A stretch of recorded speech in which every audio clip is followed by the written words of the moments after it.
as we look ahead. I really can't wait to unpack that a bit more with a really illustrious panel.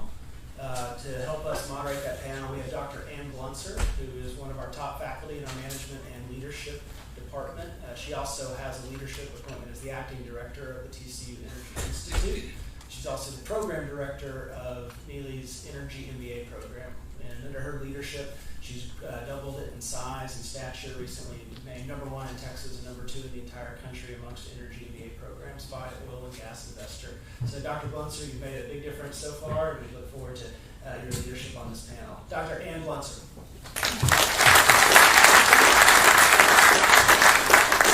Thank you, Daniel. The panelists will please come forward and take a seat at the table. We're excited to be here. I get really excited about the opportunity that the Energy Institute is going to have under Neely leadership.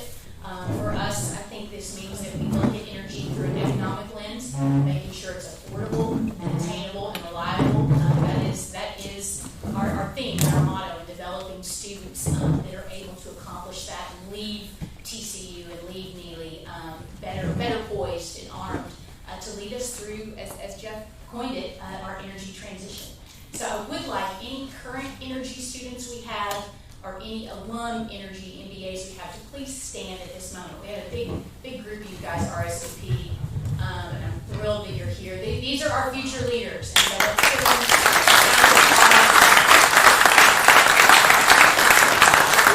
and as I'm looking at their faces, every single one of them currently, I think for the most part, is working in the sector.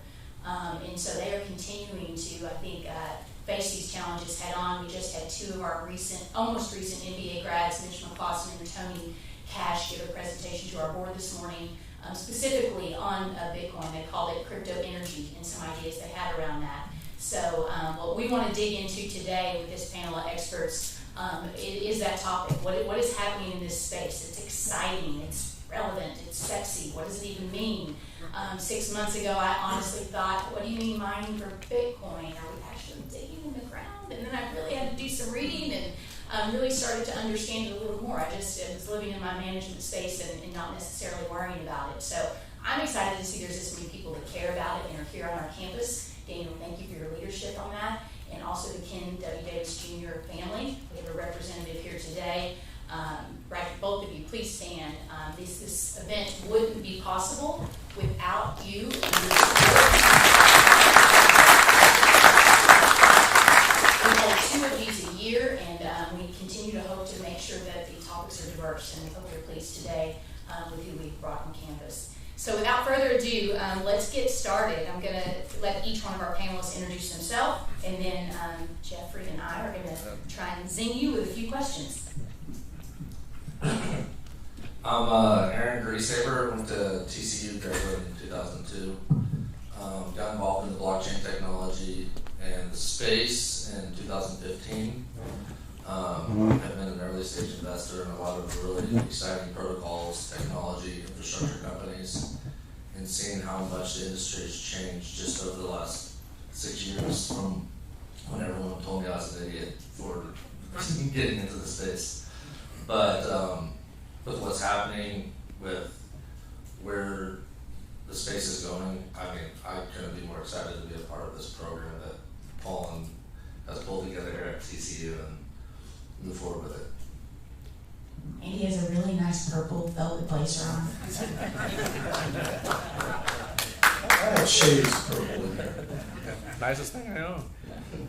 My name is Kelly Slaughter. I've taught here at TCU for 4 years, and as it's relevant to our gathering today, I'm helping start our Fintech initiative. So initially we'll have a certificate. It's 3 classes. It includes blockchain, AI, machine learning. I actually have a few students from our blockchain class today.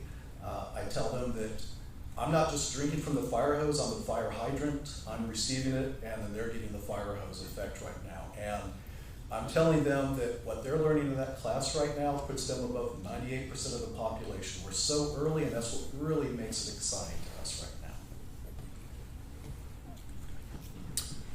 now. My name's Todd Fitzgerald. I'm kind of the traditional, more oil and gas guy. I got into the business about 2007, 2015, started an upstream oil and gas company with a couple friends. We're still operating that out in the Permian Basin. We talk about energy transition and things like that. We think it's more of an evolution. It's going to take all of us to be part of that. We've got infrastructure. We've got a lot of things going on, especially in the Permian, because it's, you know, the old days of there will be blood, or they were digging for oil with their hands all the way through the Rockefellers, and now with Basses and everybody. This is just an evolution. I'm really excited to be a part of a lot of the renewable talk, the blockchain and the crypto space. I think it's really important for guys in our position, or what we came from a traditional oil and gas, to really take a lot of the young minds, the data, all of the technology, and apply it to what we have, because we got to do this together. It's not something that we should be fighting about. We should be working together on. Also, I'm a TCU grad too. I want to throw that out there. Thank you. Hi, my name is John DiDonato, and I'm a 20-ish year veteran of the electric industry, and most of that spent developing wind and solar energy. And so the company that I work for, NextEra Energy, over that period of time has become the world's largest owner of wind and solar assets.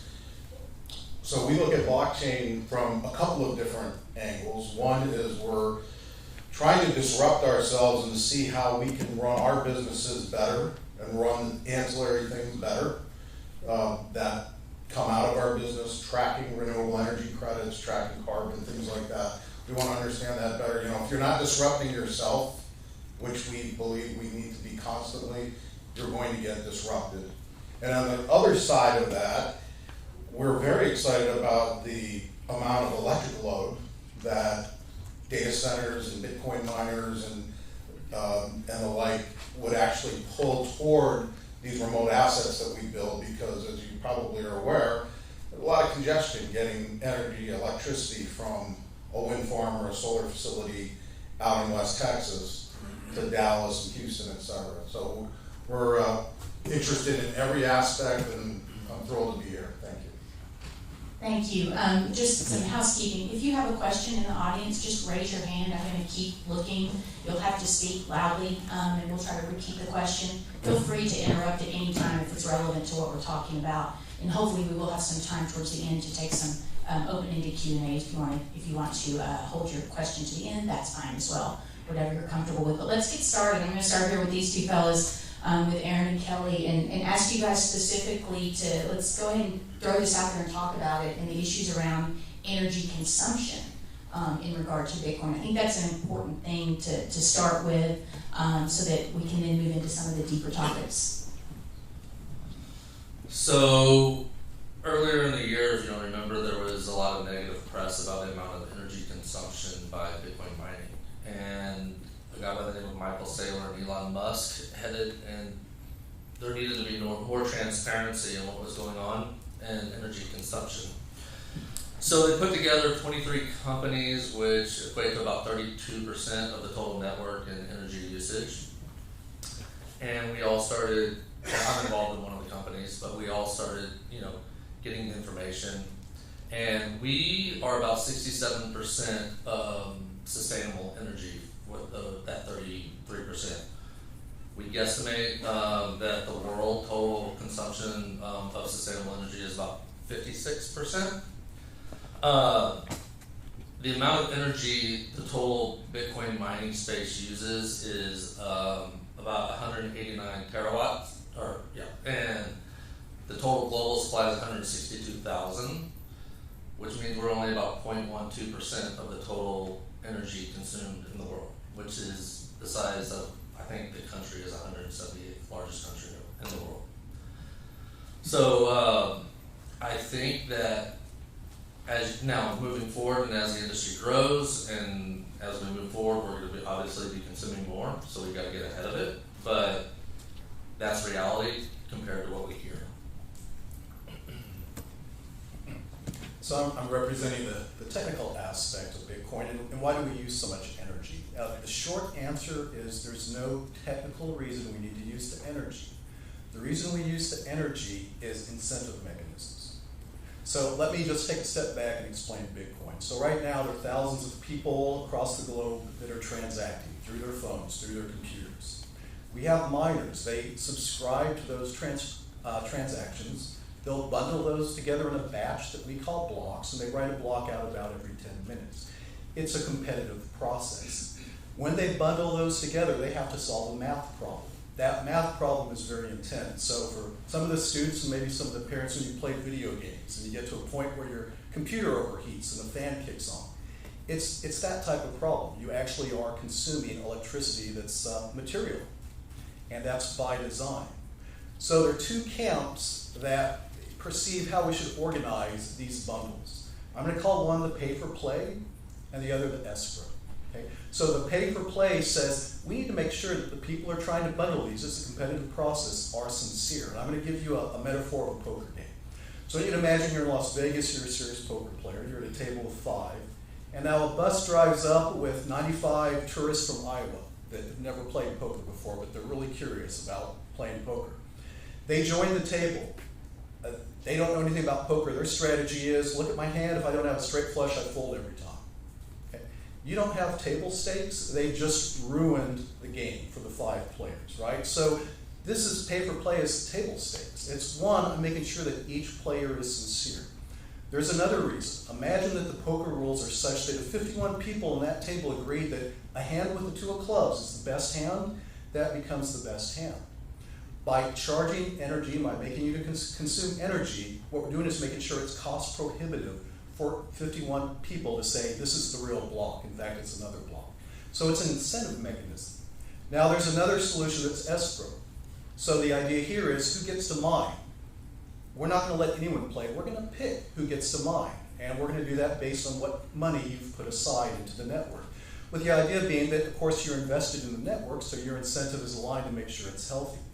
So the debate right now is Bitcoin, the energy consumers say blockchain should be decentralized. It should be democratized. Anyone should be able to participate. Now, the escrow side will say, that's your design, but what you have to spend today on hardware, you de facto become centralized. So that's really the debate. So, for example, Ethereum in the next several months will move to a non-electricity consuming consensus mechanism. This is the escrow mechanism. Right now, the Bitcoin folks, I think to Aaron's point, they're interested in figuring out how to reduce the consumption rather than transition. Blockchain, if you look at its history, it's not just a technology, it's almost a philosophy. And this philosophy is decentralization. Everyone participates. Thank you, Kelly. Anything else other panelists want to add to that? I will. On the Bitcoin side of the equation, I'm not as up to speed on, but I'm getting up to speed on the blockchain side. But as you know, the oil and gas business, a lot of businesses are very competitive, highly competitive, and people don't always share information. You know, type hole, for those of you who don't know, when you're drilling and you're making way, you don't want other people knowing what's going on. I think the decentralization and the data and things like that, if we're able to all see that, it's gotten better over the time. I think a lot of young operators and whatnot are sharing data because we're all in together kind of deal. But I think that that's an interesting point if we're using that kind of technology and or system.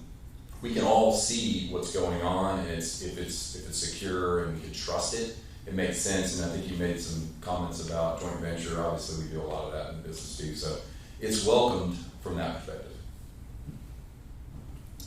As we're talking about decentralization of actual Bitcoin currency, let's talk about that in the space of energy and what's going on in the decentralization of energy generation. And talking about solar on the roof, batteries in your car, all of those things becoming more available. How do you think, and I'm going to focus this back on Todd and John, how do you think blockchain will enable homeowners to monetize that excess power? So we don't know. The answer is we don't know, but we have some really good guesses. All right.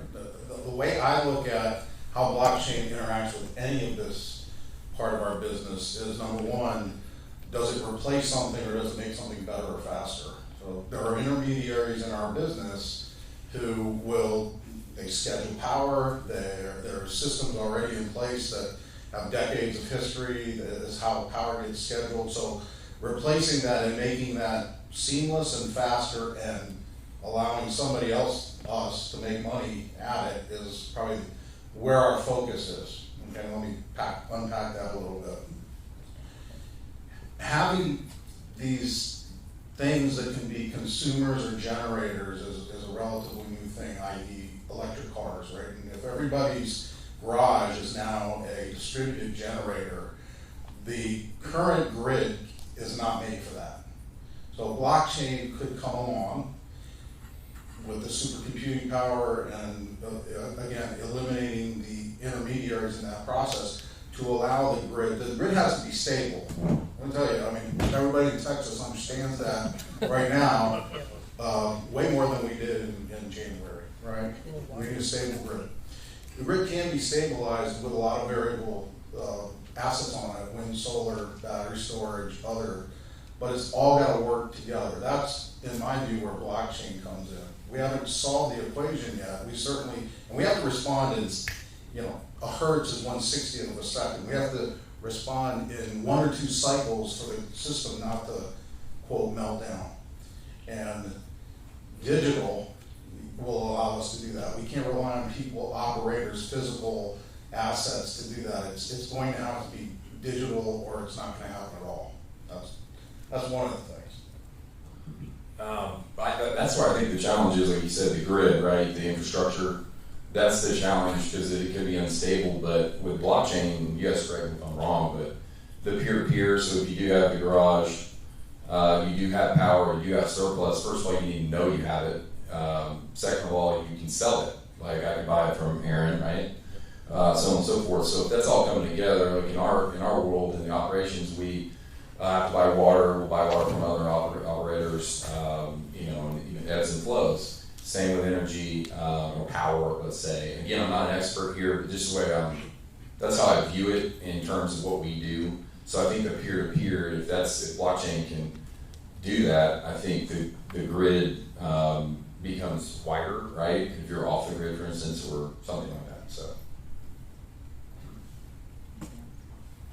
Okay, let's move on to capital. It's been a pretty significant issue in the energy space over the last probably 3 to 4 years, and being able to get the capital necessary. I think Jeff talked about that in his talk as well, and what a challenge that has been for our industry. Let's maybe have some fun here and talk a bit. I'm going to point this question to really all 4 of you, whoever has an answer they want to share here. What does this technology mean for opening these markets up? What opportunities could be created? How can we transition now using blockchain, using Bitcoin, to be able to hopefully repair what has happened in really the investors' confidence in what we're doing? Well, first I think we need some regulatory clarity on how, and I know that we're working on it. That's my next question. Oh, I'm sorry. Just kidding. But I mean, I think it's very interesting because, smart contracts, raising capital, that's what the whole blockchain was for, is to allow people to have opportunities to invest in projects that they wouldn't be able to because, one, they might not be accredited, banks might not lend on that asset, so it becomes an easier way to raise capital. Well, so in the oil business, if you want to tokenize a well, you pre-mine the token, is that a security, and now it falls under the security laws which prevent what we are trying to accomplish in the blockchain industry. So I think that the United States needs to be a leader in this, and we need to get our rear end gear and get these questions answered and get some clarity so we can move forward and let this do what it's intended to do.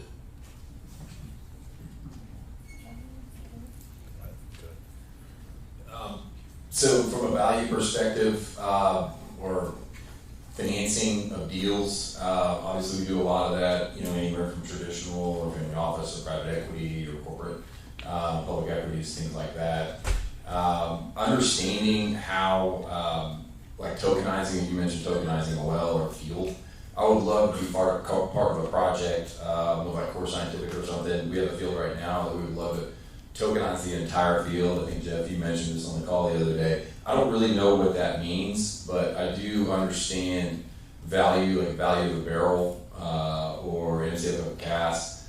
I understand that, and if there's other ways to reduce costs or something like that, it creates more value, and or a cryptocurrency that's backed by oil and gas, I think that's a unique. I think a lot of people are talking about that, but the question is really practically, how does that work?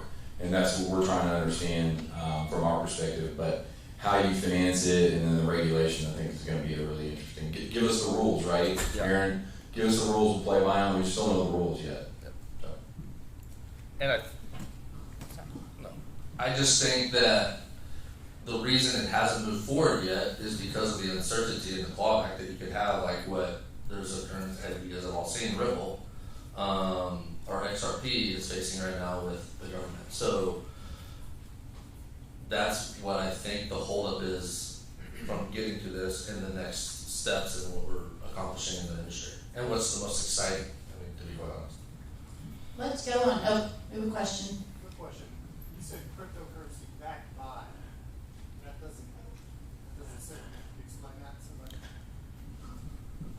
Yeah, I'm again, I'm an oil and gas guy, right? I'm an energy guy that's I'm trying to understand this, but if there's like, from a Bitcoin or a Ethereum, what's the backing? What's behind it, right?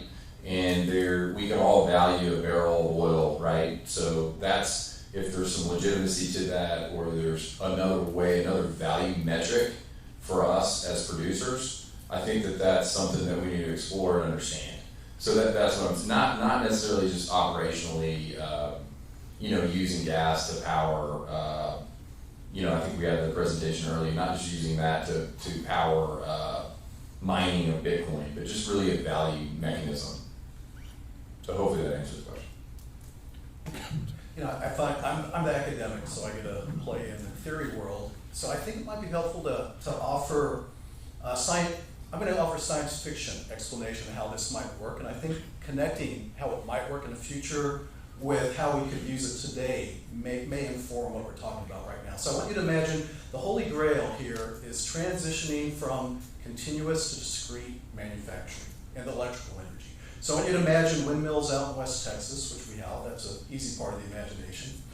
Then they're feeding their electricity to units, some form of a battery I can identify. They're going to those batteries, I can timestamp that. Now I have a unit of electricity. Now imagine your home also has a subset of those batteries. So maybe the wind farms have thousands, you have 4. And now here's where it gets really science fiction. You imagine I have a grid that I can do something like time slicing or time sharing, or some sort of switching where I can connect like a VPN. What have I just done? I've allowed you to buy electricity in units. You can pay for them in units. That's the perfect setup for blockchain. Now I can do pricing and payment on blockchain. Why do you care?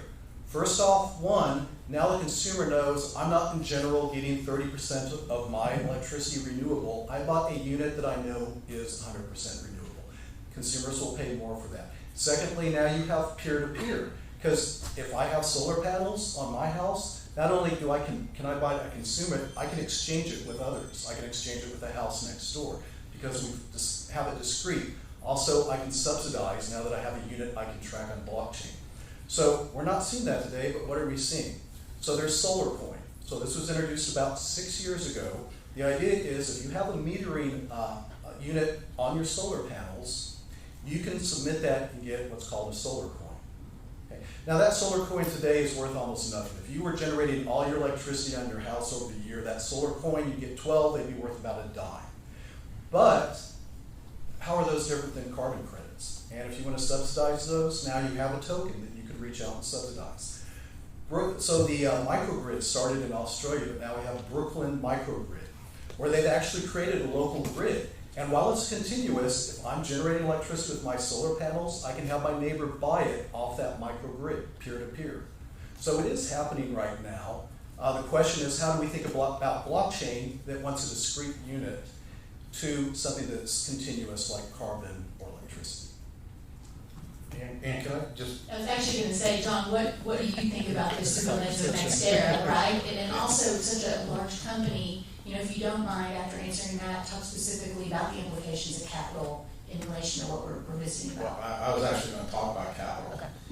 Because I probably have a different perspective than certain of my colleagues to the left, and that is that we have been the beneficiary of the capital flow, perhaps out of the oil and gas industry and into the renewable industry. However, renewables in and of themselves have a major drawback in the sense that they're variable and they only generate when the wind blows or the sun shines. And we're trying to backfill that with storage, and as storage gets cheaper, that's one way to make this look more dispatchable. However, when you start talking about capital, what are some of the headwinds on our capital? It's the fact that we're remote, we're away from load, and so, if you look at the certainty of our cash flows, that's going to be much affected by the remoteness of our assets. So I look at the data centers, the Bitcoin miners, as a tremendous opportunity. They almost act like storage for us. And I know that we should be focused on perhaps using less energy, but what if we made the energy that they already use more valuable? Here's what I mean. I can generate electricity in the middle of the night in Texas from a West Texas wind farm and probably have the privilege of paying to put that into the grid. In other words, the value of that could be zero or less than zero. However, if I have a Bitcoin miner data center behind my meter, or even just there to sync load, even if it's in front of the meter, there's value for them. And we can strike a business deal where their time of day gives me a little bit of margin, gives them a little bit of margin, and that's sustainable. I think that's sustainable, and that is going to be a benefit to getting more. If we want to take carbon off of our system, we've got to build more renewables. We've got to use all of our assets in a better way, but we're going to have to overbuild renewables so that they're there when we want them, and we need somewhere to put that over generation, and these guys are perfect for that. Jeff, would you have anything to add at this point to that? And we've talked specifically about this. I'd love for the crowd to hear your insights. Yeah, I mean, when I refer to capital in a oil and gas context, it's really about raising capital, which then gets invested and turned into steel and cement and the like. And I work around the world, so my exposure is not really centered too much on North America. I can, without exaggeration, say that there are many countries around the world who are staring very hard at how to solve for capital access and capital availability for oil and gas, and that does not have them having to be subject to capital market requirements prescribed by the U.S. And that's a major question, and it's a question that I think America needs to wrestle with. I can say this because I'm Canadian. I think you need to wrestle with this one. Because I can say as a citizen of the world, well, the last thing I want is for Venezuela's cryptocurrency to somehow become the currency which drives the planet. I don't want the Chinese cryptocurrency to be the currency that drives our planet. So when I talk about capital requirements, I think about how do I do creative things with blockchain, tracking barrels, turning barrels into tokens, turning tokens into cash, using that cash to invest in the business and circling these currency instruments around to create new value. I think there's a very, very exciting world out there. As just an illustration, anybody have any idea how many oil wells there are in the United States? Give or take? Anybody? Million? How many of them are producing? How many of them can attract capital? How many of them have oil underground and they can't attract capital? How could we use these novel currency instruments to create capital so that it can be invested in to extract that extra resource? We don't need the investment in infrastructure; it's already there because the wells have been running for years, just drifting down in productivity. That's what I think of it when I think of capital. I think the prize for using cryptocurrency to find access new pools of value is really, really untapped yet, totally untapped. That's my perspective. Yes. I have a few questions. There was a comment on tokenizing a barrel, or basically creating a token backed by oil. I I don't really believe that's going to be practical because the molecule is expanded, and so you're left with a token that's worth nothing. However, in a case of, like you were saying, Venezuela, where you have probably the world's largest resource in oil and gas left untouched, and a complete dismantling of the industry, do you see a place where somebody like Exxon's of the world decide to create digital twins and maybe collaborate to bring their, data that's sitting in the shelves, bring that forward, create new reprocessed data sets that kind of collect everything, and then create a new digital twin market that is like in the metaverse? Would that be a better way to basically creating that token backed? It's probably, Summarize and repeat his question, just so the video can hear it and the folks in the back. can I summarize the question? That was a lot, Jonathan. That was a lot, yeah. If I could summarize, let me try. Is there a future state out there where we could create a digital twin of subsurface data that we can then use to improve our monetization approaches, either by better analytics, better insight, better targeting? Am I on the right track? Yeah. Okay, good. So there actually is an initiative underway to do exactly that. It's spearheaded by Repsol. And what they've noted is that when an oil company sells or leases or provides access for its data to a counterparty, those are often in very, very dense contracts, and we're talking enormous data sets, and it's very easy for the counterparty who's bought the data or is using the data to be in contract violation. So for instance, if you sold access to or rights to some data set to another company, and that company in turn gets sold, who owns the rights to the data? Normally the contract will say the buyer has to pay a transfer fee to the original owner. Repsol's figuring out that if they put all of that seismic data into the cloud and then ran a blockchain layer underneath it to govern the access rules to go and visit the data or use the data, they can use smart contracts to switch on and switch off the access. Great idea. The big prize, though, is once that data gets into the cloud, what else could you do with it? It's one thing to just make sure you're in contract compliance. It's quite another to turn loose the artificial intelligence and machine learning engines onto that enormous pile of data to improve our understanding. So I believe it goes there, but you have to walk before you can run. And we have to get this industry to get its data into the cloud, and we have to get the blockchain structure to work correctly, and. So there's a lot of water has to go under the bridge before we get there. We had another question in the back. Yours with hands in that for a while. Hey, so I'm not here to argue about climate change. Climate's been changing since the beginning of time. I'm here to argue, why are y'all not concerned about, we're talking nodes, we're talking an enormous amount of energy consumption, on electrical grids and whatnot to power our smart devices, eventually, these neural links and whatnot. So we have all of our governments, we have a unanimous consensus that we've got to go to electricity, we've got to go to sustainable energy. And my concern is it seems like a giant electrical grid is being created throughout the world to power all of these nodes. For example, I run an Ethereum 2 node, and these nodes require a good amount of energy, and these are data partitioning. This is the communication of the future. This is the internet of the future. And so, what is Texas doing to safeguard not only just this, but as well as ERC20 tokens like the digital yuan? That there's so much danger, and we're all focused on sustainable energy when we should be coming together and really, thinking this through logically. Who would like to tackle that one?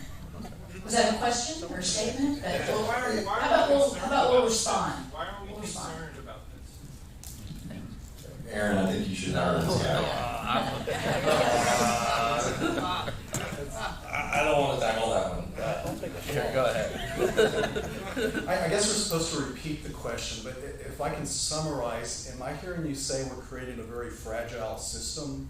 Essentially, the way we've interconnected everything, is that a fair characterization? We're creating a decentralized system that's inevitably going to centralize. Okay. As I started out, I do think that centralization is a concern of what we call the Bitcoin maximalists, and I do think that's something they're pushing back on. I guess how I would answer that, I'm just going to take a shot here, is in many ways, and I'm thinking of Nassim Taleb's book, Anti-Fragile. The idea that if we can actually go to peer-to-peer, if we can consume and generate our own electricity, I think we're going away from your concern of this centralization to actually decentralization, where we have a cold snap in February. What happens in Dallas doesn't have to affect Houston. What happens in Austin doesn't have to affect Lubbock. So in some ways, again, if I understand your question correctly, I think we're actually addressing very much your concern, that we're moving very much away from centralization to decentralization, and therefore making us less fragile, so to speak. I hope I characterize your question fairly. Well, my concern is the electrical part, the component, that there's these regulations, this carbon neutral push, everyone's doing it, right? Let's all become carbon neutral. And it just seems as if everyone's doing the same electrical grids, the same engineering, and these governments have the same regulations. And I want to go do an oil well. I want to go back old school. I'm not going to be allowed to do that. And if they want to just shut off my power because I'm doing something they don't want, or if I'm, that's my concern, is just the freedom aspect of getting the energy I want. And now I give it to you. I agree. I agree. I agree with him. I think that's a valid concern, and I think that, we're adjusting with the times, but I agree. I think we should be able to continue to develop oil and gas wells because we need them. I think that it's what's built, this country, and I think that we need the power. So I can't argue your point. I think, I'm standing right beside you because it's very valid. One thing that I think you might consider, like you talked about, being old school and going back to the well for freedom purposes or whatever, but it sounds like you've got some experience on Ethereum. I'm working on with one of my partners now on how to capture emissions and then put it back in the ground, store it there, and then produce oil, right? So let's just call it a net zero barrel oil, for instance. So what I think you could do, and again, this is a discussion, but I think what you could do is show through your blockchain or Ethereum is how you're doing good with some of your, whatever your operations are, right?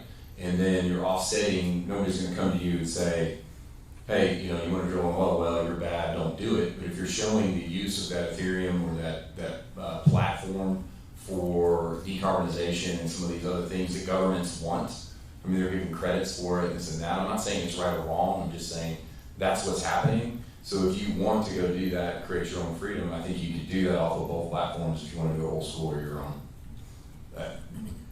I don't know if that really answered anything, but from a practical nature, that's what we're doing and looking at. So using blockchain, for instance, and this may be for you as well, you can use blockchain, I think, to track the source of the power, right, or will. So when you go back to, hey, I got my power from a renewable, or I got 10% of my power from a fossil fuel situation. So I think that's good for you if they're tracking that back and they're saying, hey, it's coming from you. Yeah. Then you get more capital coming in because they can say, like the Harvards of the world that say they're not doing fossil fuels, so on and so forth. So.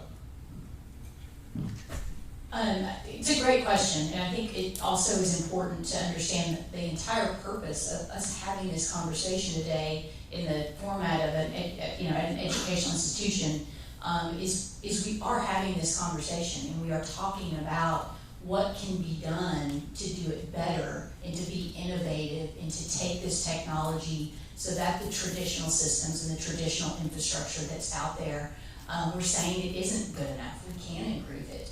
And we can do it through some of these fantastic, financial technology tools. So we're not there yet. That's why we're, I think one of the few higher education institutions even having this conversation around the world. So keep asking those questions. They're important to ask, and I think it pushes. So I applaud you for that. We've got a couple more central things we want to fit in, and we've got about 12 minutes left. regulation and then the carbon credit side of things. So let's at least let me get that out there and get one answer from you guys, and that way we can Q&A, and if people need to leave, they can, but we'll go from there. So let's talk about regulation. Let's talk about what happened in China 2 days ago. There's so much, to talk about in the space of personal freedom, as our student alluded to up there. General thoughts on that space. I want to open that up to the whole panel. So we were joking that this is the 5th time now that China said they're not going to accept cryptocurrency, right? And what did you see the Bitcoin price do? A little blip and then carried on. So with regulations, I'll be succinct here. I think what you're going to see, and even I hear this from Aaron and those very closely associated, Bitcoin isn't fighting regulations. They want to be a partner. And I say Bitcoin, anyone in the cryptocurrency space, they want to be a partner. And I'll just give you one example. Coinbase is one of the biggest names. It's an exchange in the cryptocurrency market. I think just literally within a couple days, they're going to issue a set of regulations they're proposing to the SEC. So don't think of this as adversarial. It's very much, we think we're going to be healthier if we participate with developing the regulations rather than fight them. Anyone else on that? That was a great answer. Any other thoughts? Jeff probably has something to add there. Well, the regulators have been working hard to try and grasp the role that they will play for years now. For the most part, regulators in general lag industry, and industry lags science and technology. So they're really well behind, unfortunately. This is probably the challenge. And the fact that if a Coinbase steps up with a proposal, a proposition that says we think this is how this can be managed, I think it should be applauded. But in general, I do not see, aside from China, who are being very, very specific about the role of blockchain currencies in their economy, no other nation that I know of is taking such a staunch role. And just so you know, Xi Jinping, he says quite clearly, AI and blockchain in the same breath. He does not distinguish between the two. So China's putting that technology at right at peer with artificial intelligence and machine learning tools. Any other thoughts on that one? Okay, let's talk about what we can do in this space in relation to carbon and what is currently probably the fossil fuel industry's #1 issue that they've got to face. I'd love to hear from each of you on this issue, or also a parting thought on specifically the opportunity here that blockchain has to really help transform our industry.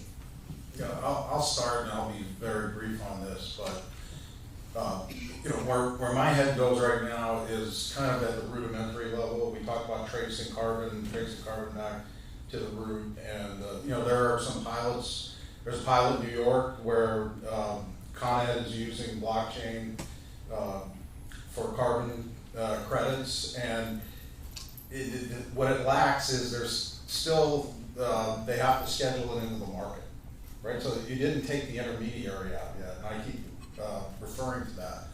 There are a lot of layers of cost in this business, and whether it's tracking a renewable energy credit, which are accreditation companies out there, which could easily be replaced by blockchain and peer-to-peer validation, or what we're trying to do in instances like the pilot in New York. We really got to get to the point where we're comfortable enough to take the training wheels off and just go with a blockchain solution, because it's real. We just talked about regulation.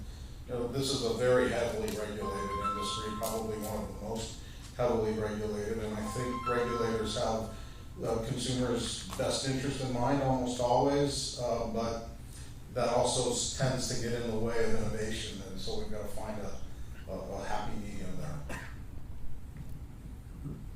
Yeah, I'll try to be a little brief. I saw a stat out there that 20% of energy professionals or decision makers think blockchain is a game changer. I would think that would be higher, or should be higher. I think over time maybe it is, but I think the #1 thing that blockchain can help with what we do is on the AI. We are science. We want to recover as much oil and gas energy out of the ground as possible. And I think you mentioned even 5% is a meaningful thing. But there are fields, there are old fields, there are infrastructure that we can attack. And if we have all that data and are able to process it, understand it, we use that all the time with seismic and other things. All the operational and acquisition, divestiture, tracking and all that, I think that's very important too. But if I were to say number one, it would be the AI function of how to recover and find more energy, oil and gas. I would just echo my remarks from earlier on that the energy system is contestable. And when I say the energy system, that can be as low a level as the camera device that measures an actual methane emission rogue on top of a tank.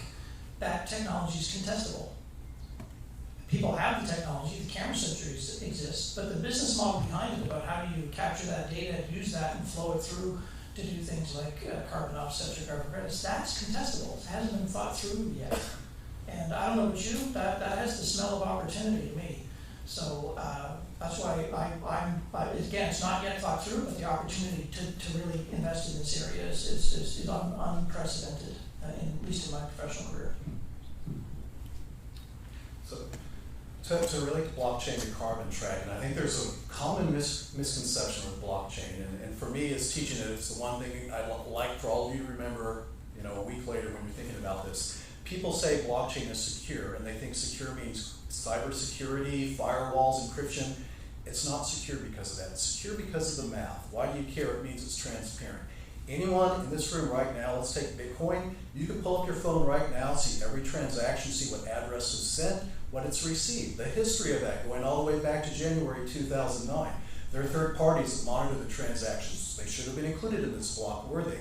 How about the market capitalization? How much of the capitalization of the top 10 to the top 100? The code is transparent. Anyone can look at it anytime. They can audit it, when the changes are. It's incredibly transparent. Now when you think about that transparency that's immutable, you can't change it, how can you apply that to something like carbon? That's the opportunity.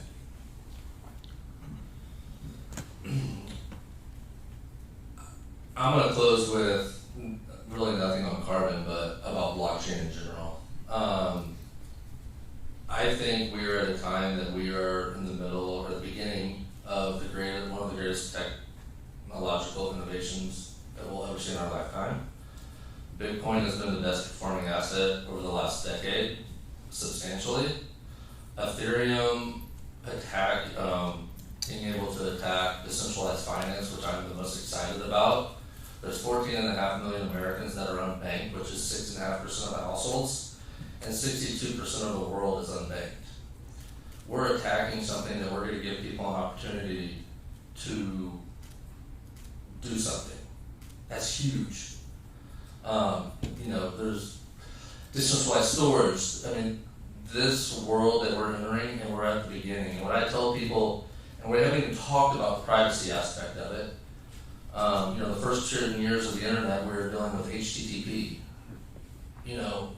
Now standard is HTTPS. So how do we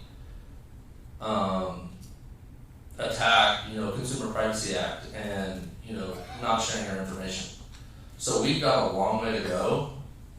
We're just at the beginning phases of this industry, and I can't be more excited that we all know blockchain needs energy, and that we're sitting here at TCU talking about both, which 20 years ago would never fathomed. So if you can grasp that, for this generation of students and the next generation coming in, what a great place to come and carry this on into the future. So we're just about out of time, and I want Daniel to be able to give a quick closing. What I do want to pause for a minute and recognize. Go ahead, Jen. I mentioned earlier FinBoot. They have taken, with my permission, an extract of my next book on the impact of blockchain on oil and gas, and have set it up as an ebook, and you can download it today. Would you like it? Yeah. Okay, so I'm going to pop a QR code up on the screen. Perfect. Just take a picture. No, that's perfect. And as we mentioned, there are books outside that are signed, compliments of the Ken W. Davis Jr. Lecture Series that you'll be able to take and read further into Jeff's work. And hopefully he'll continue to be a contributor here at the Institute, which will be fantastic. But when I'm looking around this room, I'm seeing just the age diversity is fantastic. It's inspiring to see that we care about this issue, from our young undergrads to our graduate students to our board of directors that are here supporting us today. This table alone, we've got John, who flew in from Florida, who's a new advisory board member on our TCU Energy Institute. We have Todd and Aaron, who are alums here that continue to give back and contribute and have been successful in their own entrepreneurial ventures in each of these spaces. Todd's also on our energy board. We have Kelly, our phenomenal faculty here. I've learned more just sitting here next to you in the last hour. Just I think a real attribute and a quick insight into what is happening in our classrooms right here on this campus. Kelly is a great example of that in this space. And then to be able to bring someone like Jeff in, that comes from support, that comes from the Davis family, and their willingness to continue caring about us being able to bring in outside experts that just aren't here at Neely.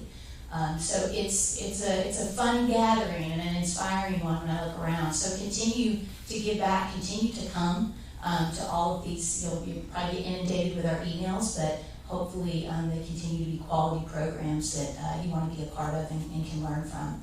So I want to thank our panelists, and we'll turn it back over to Dan Cohen.